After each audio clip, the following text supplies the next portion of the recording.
नमस्कार दोस्तों, अगर आप लोग भी 11th क्लास में एडमिशन करा रहे हैं और आपके भी स्कूल में अगर इस टाइप का कुछ फॉर्म मिला होगा तो इस फॉर्म को हम लोग कैसे फिल करेंगे, कैसे अच्छे से भरेंगे, आइए हम इस वीडियो के माध्यम से आपको बताते हैं। दोस्तों, बिहार के लगभग हर जिले का अलग अलग फॉर्म देखने को मिल रहा है, लेकिन कहीं कहीं सेम टू सेम मिल रहा है तो कहीं कहीं अलग अलग देखने को मिल रहा है। ठीक है ना। तो आप लोगों को बहुत परेशानी होती है भरने में, इसलिए हमारे पास जो भी लड़का अपना फॉर्म का फोटो खींचकर एचडी में या फिर डॉक्यूमेंट में या फिर पीडीएफ में भेजता है तो मैं उस पर ऑलरेडी वीडियो बना देता हूं, ताकि आप लोग अपना फॉर्म भरना अच्छे से सीख लो और अच्छे से मतलब कि फिल करो, ताकि कुछ गलती ना हो। ठीक है ना।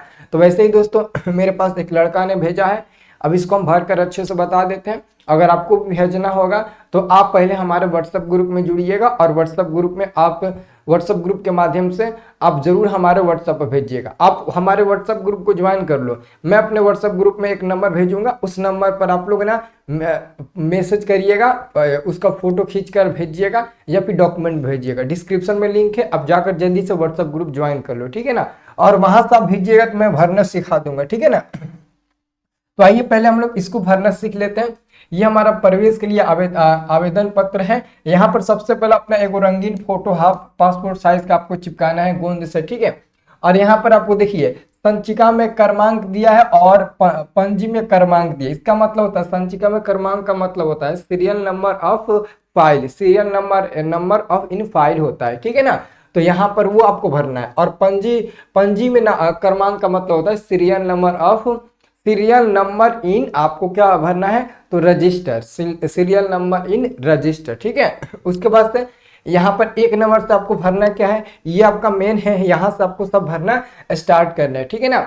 ये तो ऑलरेडी स्कूल से ही आपको पता चलेगा, बाकी यहाँ से एक नंबर से ये सारा चीज आपको फिल करना है। देखिए यहाँ पर लिखिएगा मैं, यानी कि जिसका एडमिशन कराना है वो अपना यहाँ पर पूरा फुल नाम लिखिएगा, है ना। मैं उच्च विद्यालय यहाँ से अब देखो यहाँ पर आईए दिया है, आई कम दिया है और ISC दिया है। अब देखो आईए का मतलब होता है अगर आप एडमिशन करा रहे हो आर्ट्स में तो आईए हो जाएगा। आई कम का मतलब होता है अगर आप एडमिशन कॉमर्स में करा रहे हो तो वाणिज्य हो जाएगा, है ना। और आईए को हम लोग क्या बोलते हैं, कॉमर्स यानी कि कला बोलते हैं। और उसके बाद से ISC का मतलब होता है आप साइंस से यानी कि विज्ञान से एडमिशन ले रहे हो, तो जो भी आपका है वो आप लोग यहाँ पर टिक लगा दीजिएगा। उसके बाद से प्रवेश होने पर विषय, ऐच्छिक विषय, देखो ऐच्छिक विषय में आपको 3 विषय कंपल्सरी हर हालत में लेना है। 3 विषय आपको कंपल्सरी लेना है। देखो एक होता है पीसीएम होता है, फिर से एक बायो भी होता है। तो दोस्तों अगर आप साइंस से एडमिशन कराना चाहते हो तो आप यहाँ पर फिजिक्स केमिस्ट्री मैथ ले सकते हो। लेकिन बहुत स्टूडेंट सोचते हैं और उनका कहना होता है ना कि हम मैथ में अच्छे पढ़ने में नहीं है, हमको मैथ उतना समझ में नहीं आती है, हम मैथ से नहीं पढ़ेंगे, तो उनको बायो रुचि हो जाती है, या फिर उनको मेडिकल के फील्ड में जाना होता है, बायोलॉजी की दुनिया में जाना होता है, तो वो क्या करेंगे, फिजिक्स केमिस्ट्री और बायोलॉजी ले लेंगे, है ना। और उसके बाद से अगर एक्स्ट्रा में अतिरिक्त में अगर आपको मैथ लेना है तो ले सकते हो, है ना। मैथ एक्स्ट्रा में लेना है ले सकते हो। लेकिन अगर आपको फिजिक्स केमिस्ट्री मैथ चाहिए और एक्स्ट्रा में बायो लेना है तो आप एक्स्ट्रा में बायो भी ले सकते हो। हालांकि दोस्तों हम लोगों के समय में एक रूल नहीं था कि अगर आपका मेन सब्जेक्ट मैथ है तो आप एक्स्ट्रा में बायो नहीं ले सकते हो, लेकिन अगर आपका मेन सब्जेक्ट बायो है तो एक्स्ट्रा मैथ ले सकते हो। लेकिन अब दोस्तों 4 साल से ये लागू हो चुका है, दोनों में आप एक्स्ट्रा ले सकते हो। हालांकि मैं सब वीडियो में गलती से यही बता दिया हूं कि अगर मेन आपका मैथ है तो एक्स्ट्रा बायो नहीं ले सकते हो, जबकि मैंने फिर से कमेंट ऑलरेडी सारे वीडियो में मैं कर दिया हूँ। ठीक है ना, कि आप अतिरिक्त में दोनों में से कोई भी विषय ले सकते हो, लेकिन 3 को यहाँ पर आपको कंपलसरी रखना है ना। तो 3 को ये आपका हो जाएगा कंपलसरी। और यहाँ पर अनिवार्य का मतलब ही होता है कंपलसरी, तो यहाँ पर भी आपको 3 को कंपलसरी लेना है। यहाँ पर 3 को कंपलसरी आपको लेना है। अब कंपलसरी आपको क्या 3 को लेना है, देखिए आपका होता है इंग्लिश, होता है इंग्लिश, है ना, इंग्लिश होता है। फिर उसके बाद से हिंदी होता है, एनआरबी का मतलब होता है हिंदी, और उर्दू, और भी जो सब्जेक्ट होता है ना, वो सब्जेक्ट होता है। मतलब कि आपको इन दोनों में से इन मतलब ना, यहाँ पर एक यहाँ पर 2 है, तो इनमें से कोई आपको 2 हर हालत में लेना है ना। जैसे कि अगर कोई मुस्लिम स्टूडेंट है और वो हिंदी नहीं पढ़ना चाहता है, हिंदी वो पढ़ना नहीं चाहता है, ऑलरेडी 10th में उर्दू अच्छे से पढ़ा है, उर्दू उसको अच्छे से आती है, तो अगर 12th में भी वो उर्दू लेना चाहता है, 11th में उर्दू से एडमिशन कराना चाहता है, तो वो उर्दू और इंग्लिश हर हालत में लेगा, चाहे वो आर्ट्स से हो, कॉमर्स से हो, चाहे साइंस से हो, तीनों में से किसी भी संकाय से हो, उसको हर हालत में ये दोनों लेना है। अगर आप उर्दू नहीं लेना चाहते हैं, उर्दू आप नहीं पढ़ना चाहते हैं, तो आपको हर हालत में ये दोनों सब्जेक्ट आपको लेना होगा। तो 2 को ये सब्जेक्ट हो गया और 3 को आपका ये अनिवार्य सब्जेक्ट हो गया, 5 को हो गया 500 नंबर का, ठीक है। बाकी अतिरिक्त तो आपको जो लेना है आप ले सकते हो, ठीक है। आर्ट्स के लिए भी वही भी है ना, आर्ट्स के लिए, कॉमर्स के लिए सब वही रूल है, ठीक है। उसके बाद से आप यहाँ पर देखिएगा आवेदक, आवेदक या आवेदिका का नाम हिंदी में, यानी कि जो लड़का या लड़की है जिसको एडमिशन कराना है, वो यहाँ पर अपना नाम हिंदी में लिखिएगा। जैसे सपोज डेट मेरा नाम रंजन है, तो हम यहाँ पर नाम लिख देते हैं क्या, तो रंजन कुमार नाम लिख देते हैं, ठीक है। और वैसे ही यहाँ पर नाम अंग्रेजी में बड़े अक्षरों में, यानी कि आप अपना नाम यहाँ पर अंग्रेजी के बड़े अक्षरों में, बड़े अक्षर मतलब कि जैसे कि मेरा नाम रंजन है, तो RANJAN ऐसे लिखेंगे, रंजन कुमार, रंजन KUMAR। याद रहे, अगर स्मॉल लेटर में लिखते हो तो फॉर्म आपका रिजेक्ट हो जाएगा, जमा नहीं होगा, सब मैं पहले बता देता हूँ। फिर जन्म तिथि आपका क्या है, तो जन्म तिथि है ना SLC के अनुसार भरे। SLC मतलब कि जो TC आपको काट कर दिया गया 10th में, उसके अनुसार भरे। लेकिन आप अपना ना यहाँ पर ना जन्म तिथि आधार कार्ड के हिसाब से मतलब ना भरिएगा, क्योंकि स्कूल के जो टीचर होते हैं ना, वो TC काटते समय आपका डेट ऑफ बर्थ गलती कर देते हैं, बहुत लड़कों का गलती कर देते हैं। तो क्या वो गलती करते हैं तो आप उनके ही हिसाब से यहाँ पर भरिएगा, गलती करते हैं तो या तो उनसे सुधरवाइए। अगर आपका TC पर TC काट कर आपको मिला होगा और TC पर आपका डेट ऑफ बर्थ कुछ अलग लिख दिया गया है और आधार कार्ड पर डेट ऑफ बर्थ कुछ अलग है, तो तुरंत उसी समय आप स्कूल में जाओ जहां से TC आपको काट कर मिला है, कहो कि यहाँ पर हमको सुधार करवाना, यहाँ पर आप लोगों ने गलती से लिख दिया है। मैं गलती नहीं, क्यों, आप लोग गलती किए हो, इसलिए आप हमारा date of birth Aadhaar card के हिसाब से यहाँ पर करिए। तो वो क्या करेंगे, उसको सुधार देंगे और मुहर मार देंगे। जब आप इधर आइएगा एडमिशन कराने, तो टीचर देखेंगे जो जमा करते होंगे वो, कि इसका डेट ऑफ बर्थ गलत था तो सुधार करवाया है, ऑलरेडी इस पर उस स्कूल का मुहर लगा हुआ है, तो वो क्या करेंगे, जमा ले लेंगे। लेकिन अगर आप अपने से उस पर सुधार करोगे काट पुट, अगर वो देखेगा तो बोलेगा नहीं, ये मान्य नहीं होगा। अगर आपकी टीचर सुधार किए हैं तो उनका मुहर कहाँ है, तो मुहर जरूरी होता है, ठीक है। तो ये आपको याद रखना है। और यहाँ पर वैवाहिक स्थिति मतलब कि अगर आप विवाहित है, मतलब कि आपका शादी हो चुका है, तो इस पर टिक लगाइए, यस। अगर नहीं हुआ तो इस पर टिक लगा दीजिए, है ना, नो, यानी कि सही और गलत का चिन्ह लगा दीजिए। अगर आपका ब्याह हो चुका है तो लिखिएगा, ऐसा टिक लगा दीजिएगा, नहीं हुआ है तो ऐसे काट दीजिएगा, ठीक है। उसके बाद से राष्ट्रीयता क्या है, मतलब कि राष्ट्रीयता आपका कौन सा, इंडियन है तो इंडियन भरिएगा, मतलब भारतीय है ना, भारतीय है ना। और धर्म कौन सा है, तो आपका धर्म कौन सा, हिंदू है, मुस्लिम है, सिख, ईसाई, वो भर दीजिएगा। जाति कौन सा है, कौन सी जाति से हो, ब्राह्मण जाति, पंडित हो, या फिर दोस्तों भूमियार हो, गुप्ता हो, यादव हो, कुशवाहा हो, कौन से कास्ट जाति है आपका, वो लिख दीजिएगा। उसके बाद से यहाँ पर क्या आवेदक आवेदिका अनुसूचित जाति, अनुसूचित जनजाति या पिछड़ा वर्ग की है, तो अगर आवेदक आवेदिका उक्त जाति या वर्ग का या की हो तो उसे विशेष रूप से उल्लेख करना चाहिए तथा जाति प्रमाण पत्र भी प्रस्तुत करना चाहिए। मतलब कि अगर इन तीन जाति वर्ग से आप आते हैं तो आपको जाति प्रमाण पत्र देना होगा। मतलब जाति आपका निवास, जाति प्रमाण पत्र लगेगा। जैसे जातीय निवास होता है ना, तो 3 नहीं बल्कि जाति प्रमाण पत्र देना होगा। अगर ये 3 आप इन तीनों में से किसी भी आप जाति से आते हो तो, ठीक है ना, अनिवार्य है आपको देना होगा, ठीक है। उसके बाद से यहाँ पर माता का नाम लिखना है। माता का नाम आपको हिंदी में लिखना है और माता का नाम अंग्रेजी के बड़े अक्षरों में लिखना है। पिता का नाम हिंदी में लिखना है और पिता का नाम अंग्रेजी के बड़े अक्षरों में लिखना है।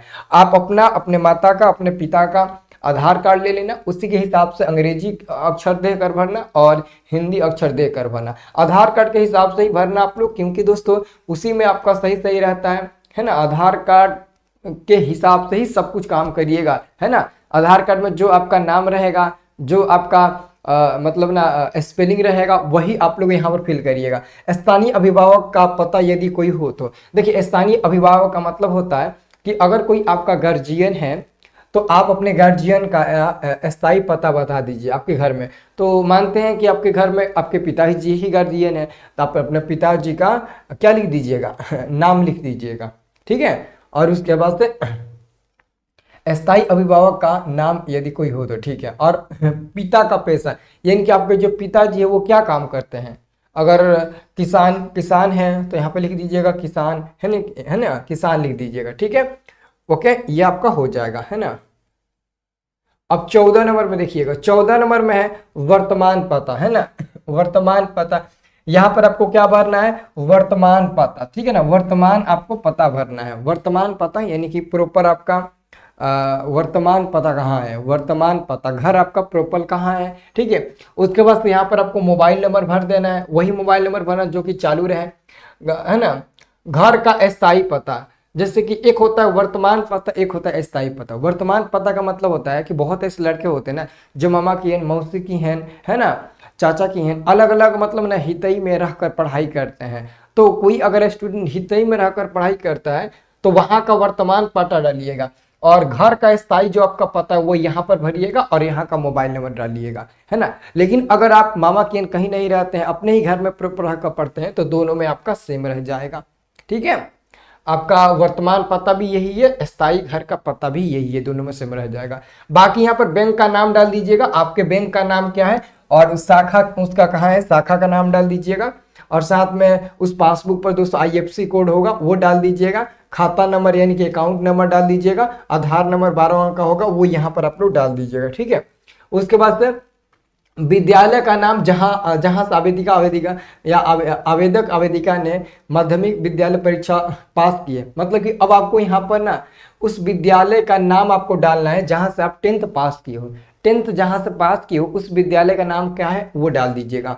आवेदक आवेदिका निम्नलिखित सूचनाएं पूर्ण रूपेण दे। माध्यमिक विद्यालय परीक्षा का वितरण, यानी कि जो पिछले साल आप पास किए हो ना 10th, उसका आपको यहाँ पर डॉक्यूमेंट फिल करना है। उत्तीर्ण होने का वर्ष तथा महीना, यानी कि दोस्तों आप 10th किस साल और किस महीने पास किए हो। तो 2025 में फरवरी में हम 10th पास किए थे, मतलब फरवरी में एग्जाम था, एग्जाम देकर हम पास कर लिए, ठीक है। है ना, ये नहीं आप ना जैसे 2025 लिखिएगा, पास किए हैं ना, तो रिजल्ट आएगा वो ना महीना देखेंगे। तो रिजल्ट अप्रैल में आया तो अप्रैल चौथा महीना डालना है ना, जनवरी फरवरी मार्च अप्रैल चौथा महीना डालना है ना। अप्रैल 2025 में हम पास किए थे, ये आपका सही रहेगा, है ना, क्योंकि आप अप्रैल में पास किए हो। तो अप्रैल 2025 में हम पास किए हैं। वार्षिक यानी कि पूरक, यानी कि आप कौन से एग्जाम दिए थे, एनुअल एग्जाम दिए थे कि कंपार्टमेंटल के एग्जाम दिए थे। तो आप अगर किसी जिस चीज़ का एग्जाम दिए होंगे उसका आप लोग नाम लिख दीजिएगा। अगर आप एनुअल एग्जाम दिए होंगे, जैसे कि पहली ही बार फरवरी में जो एग्जाम हुआ था उसी एग्जाम में आप अच्छे से पास हो गए होंगे तो एनुअल एग्जाम लिखिएगा। अगर आप उसमें फेल हो गए फिर कंपार्टमेंट के एग्जाम दिए होंगे तो वो आप लोग लिखिएगा, ठीक है। उसके बाद से किस बोर्ड से आप पास किए हो तो अपने बोर्ड का नाम लिख देना। अगर बिहार बोर्ड से हो तो बिहार बोर्ड लिखना, जैक बोर्ड हो तो जैक बोर्ड, यूपी बोर्ड हो यूपी बोर्ड, है ना। के लिए गए विषय तो आपको यहाँ पर विषय लिखना है। और श्रेणी का मतलब होता है आप कौन से डिवीजन से पास हुए, first division, second division, third division, तो डिवीजन यहाँ पर लिखना है।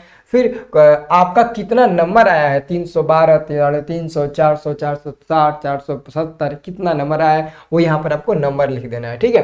फिर यहाँ पर एडमिट कार्ड में 10th का जो एडमिट कार्ड होगा उसमें रोल कोड आपका होगा और रोल नंबर होगा, भर दीजिएगा। उसके बाद से यहाँ पर अपना नाम लिखिएगा। मैं रंजन कुमार शपथपूर्ण कहता हूँ या फिर कहती हूँ कि, है ना, महाविद्यालय में नामांकन के पश्चात नियमित रूप से अध्ययन के लिए महाविद्यालय आऊंगी। वर्ग में मेरी उपस्थिति 15% से कम रहने पर अंतिम परीक्षा है ना प्रपत्र, है ना, प्रपत्र, है ना, थोड़ा सा ना इसमें धुंधला दिखाई दे रहा है, ठीक है ना। इसमें क्या प्रपत्र भरने में वंचित रहूंगा या रहूंगी, ठीक है। मतलब कि ये आपका शपथ पत्र हो गया कि आपको 75% अटेंडेंस देना ही है। अगर उससे कम होता है अटेंडेंस तो विद्यालय जो दंड देगा आपको वो भोगना पड़ेगा, ठीक है ना। और आवेदक या आवेदिका का हस्ताक्षर हिंदी में, यानी कि आप अपना सिग्नेचर हिंदी में करिएगा, फिर यहाँ पर इंग्लिश में सिग्नेचर करिएगा। आवेदन की तिथि, जिस दिन आप इस फॉर्म को जमा करिएगा उस दिन का डेट लिख दीजिएगा। बाकी यहाँ पर नामांकन किरानी का हस्ताक्षर लगेगा, वो दिनांक लिखेगा, और नामांकन प्रभारी का हस्ताक्षर लगेगा। यहाँ पर आपको कुछ नहीं करना है, ठीक है। और उसके बाद से नीचे भी आपको कुछ नहीं करना है। यहाँ पर जो फॉर्म को आप जो फॉर्म को जमा लेंगे ना, मतलब जमा करवाएंगे, वो आपके फॉर्म को जांच पड़ताल करके लास्ट में यहाँ पर वो कुछ भर और कर पैसा वैसा आप देंगे, जमा कर कर सब सिग्नेचर करके यहाँ से नीचे फाड़ कर रिसिप्ट आपको दे देंगे। और ये रिसिप्ट ना आपको बहुत अच्छे से जुटा कर रखना है, मतलब कि बहुत अच्छे से आपको जतन करके रखना है ना, सेव करके रखना है। जब आपको मिलेगा ना ये रिसिप्ट, तो उसका एक फोटो खींच लीजिएगा, ताकि अगर ये गुम हो जाए तो मोबाइल में उसका फोटो रहे, ठीक है ना। तो ये तो आपका फॉर्म है ना। और एक और वीडियो मैं बना देता हूँ, क्योंकि एक और टाइप का फॉर्म मेरे पास मिला है ना। आप लोग इस चैनल को सब्सक्राइब जरूर करिएगा और जाकर व्हाट्सएप ग्रुप ज्वाइन कर लीजिए, लिंक डिस्क्रिप्शन में दिया गया है, ठीक है। ओके।